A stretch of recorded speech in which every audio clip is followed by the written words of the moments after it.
yourself now, and you're looking for nothing, and you some zero proof. Kill yourself now. You should kill yourself now, and you're looking for nothing. You should kill yourself now. ولی این یه چیز دیگه است. آره روونه، خوش دسته. معلومه که با این شاهنامه ها نوشتی. امرتون رو بفرمایید.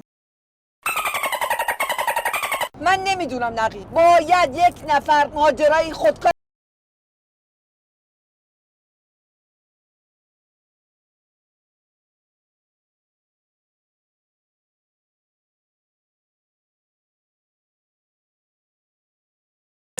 اصل هم لکنت داره پا پلشتای کون.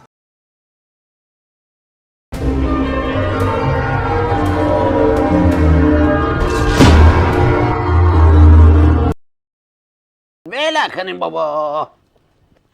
آدم واسه یه سگ با شوهرش اینجوری حرف میزنه. به خاطر یه سگ نیست، تو فکر میکنی به خاطر سگه. سگ نیست، اون خیلی ارزشش از تو بیشتره. تو بی ارزشی. بود و نبود تو زندگی من هیچ فرقی نمیکنه، ولی بود و نبود اون تو زندگی من فرق میکنه. تو جلو مردم با من اینجوری حرف میزنی ها. میزنم تو دهنت، صدامو پاپتو در بیاری. آفت آشغال 100 دفعه گفتم اسم بابای منو.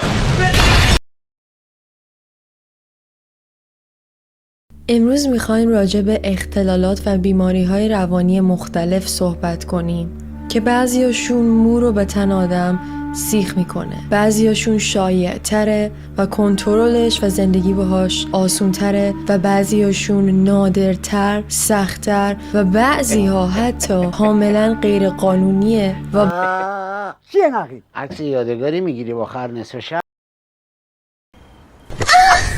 ترسیدم ماما. چی شده؟ ماما جونم بابا خوابه؟